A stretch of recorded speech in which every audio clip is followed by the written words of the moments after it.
Item 10E, receive a report and provide direction regarding the implementation of body-worn cameras program consistent with the San Mateo County Civil Grand Jury Report, Body Cameras, The Real Truth, recommendations. Chief.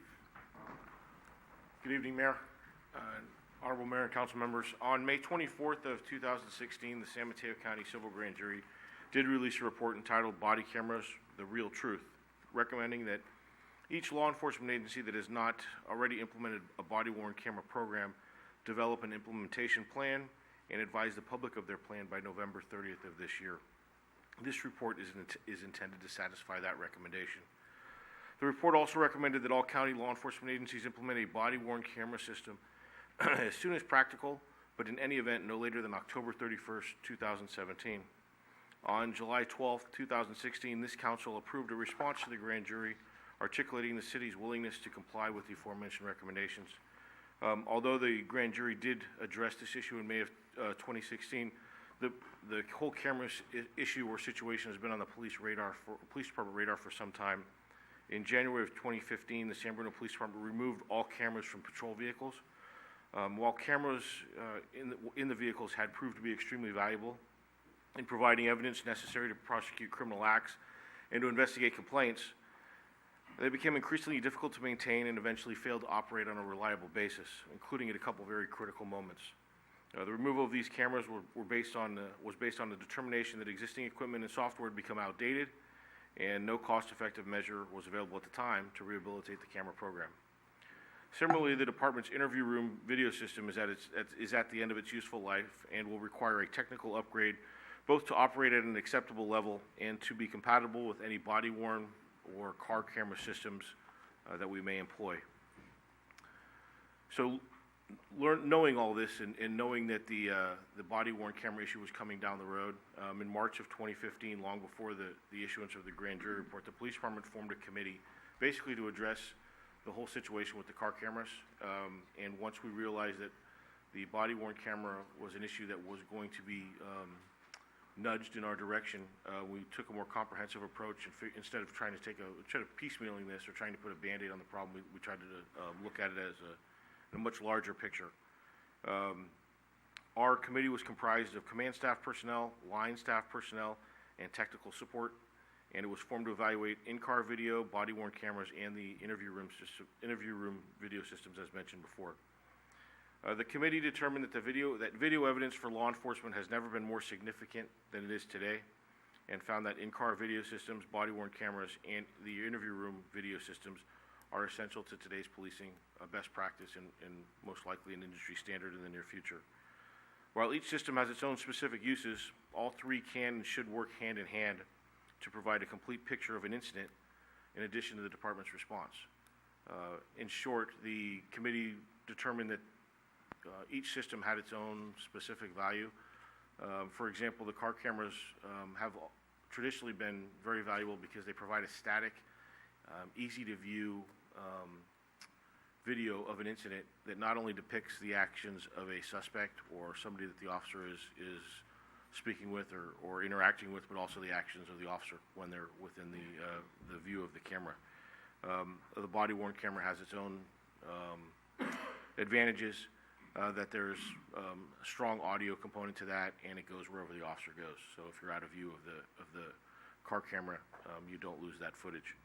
And obviously the video room system is something that we rely on a daily basis up to today. Choosing an effective storage and management system is equally, if not more important than choosing the hardware itself. A selected vendor must be capable of managing video from all sources using the same set of management rules, applying the same storage architecture, and interlinking the video system seamlessly for the end user. Dealing with different systems or vendors for each application would be a tremendous burden in terms of support, user training, and cost. That's why we're taking the comprehensive approach to try to look at this as one project rather than piecemealing it. The police department does not currently have the necessary video storage to retain body-worn in-car video and interview room storage for the required 1-year retention period required by the California Government Code. The federal statute actually requires 2, so we would be shooting for a 2-year retention period. And the reason we don't have this storage is because we've never had the capacity to retain this much video, so there's never been a need before. So additional storage will be necessary to accommodate these programs. Additionally, the police department does not have the necessary personnel to properly maintain a video server and manage the amount of additional video created by these 3 video systems combined. The implementation of a video program would likely require the creation of a digital evidence officer to manage the program as a whole, maintain the reliability and functionality of the program, ensure compliance with retention laws, and the timely response to video-related public records requests and requests from the district attorney's office. All sworn personnel and community service officers in the field would be equipped with body-worn cameras and in-car video. While other agencies have explored filling a digital evidence officer position with a sworn peace officer, we believe it'd be much more cost-effective and feasible for the San Bruno Police Department to classify this position as a community service officer if we got to that point.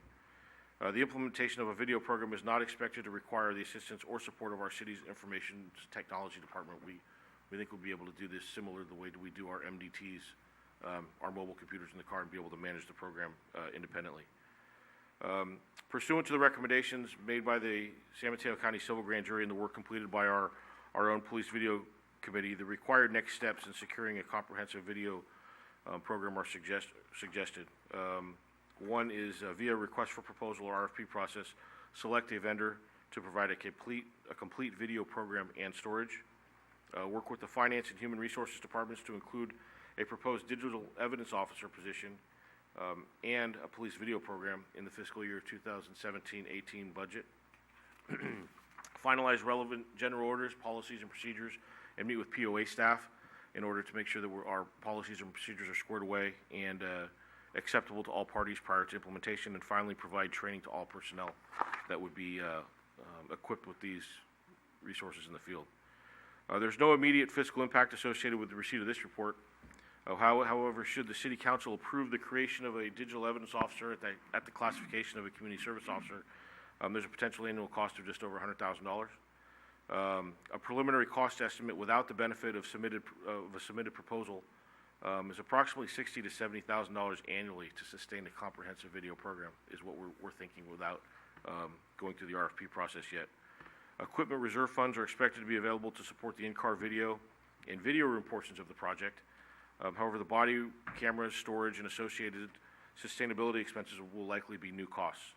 A specific breakdown of all associated costs will not be available until we actually see some responses to an RFP. The intent of this report is to seek direction from council with regard to pursuing a comprehensive video system via the RFP process. Doing so does not commit the city or department to choosing any specific route or option at this point.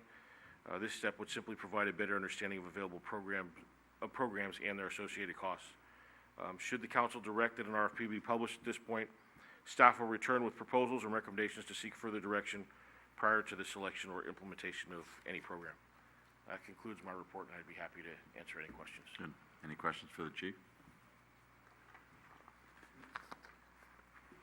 Through the chair, I guess I didn't catch it, but how much are these body cameras? So it's a much more complicated question than how much are the cameras themselves. Most vendors sell the body cameras and car cameras as a program.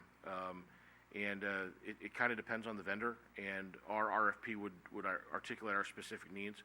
But there are options out there where the hardware is not very expensive on the front end. They're pretty willing to give you the cameras themselves at a very reasonable cost, but then they get you on the back end with the storage and managing the program. On the other hand, there's some high-end cameras where they'll sell you some cameras at a pretty significant cost, but you're kind of on your own for the maintenance and storage. It's not a matter of just putting cameras on officers and putting cameras in cars. It's actually a matter of looking at this as a program and maintaining the program. Another piece to that puzzle is the district attorney's office is working, and they've just advised us in the last month or so that they're looking at managing their digital evidence, where right now we burn CDs, submit them to the DA's office as evidence, and they're trying to get away from that, where everything would be done remotely. So that would be part of the process, would be to make sure that we're compatible with being able to move this information to the DA's office. And it says that you'll be coming back in the next budget cycle, but is there a talk of possibly a JPB or some, arrangement with the county jurisdictions? Yeah, there's two reasons why we've kind of taken our time in looking at the body-worn camera issue. One is we knew that we were going to be nudged in this direction, and when I say we, I mean law enforcement within the county. It came via the grand jury. We didn't know whether it was going to be a state mandate. We were kind of crossing our fingers, hoping there'd be some funding associated with any direction that we received. And I'd love to be able to, unfortunately, that's not the case, but I'd love to be able to report that the police agencies are all on the same page and moving in the same direction. And while we all are moving in the same direction in going to body-worn cameras, the nature of the available programs and business out there is not conducive to everybody going in the same direction. A lot of it depends on the size of your organization, on your specific needs, and there's also some policy issues that some agencies are going to take some different routes on, which we're still working through to be part of our process. So the short answer is we've talked about that as a group, and that's not the direction that the police agencies are going to be moving in together. Not that there's any antagonism or anything, but it's just that they have different needs. Yeah, well, I'm sure the question will come up, when Sure, that time absolutely. comes. Yeah, thank you. Anything else for the chief? I think it's a good idea. I'd like to see you proceed with that. Okay, thank you. Great.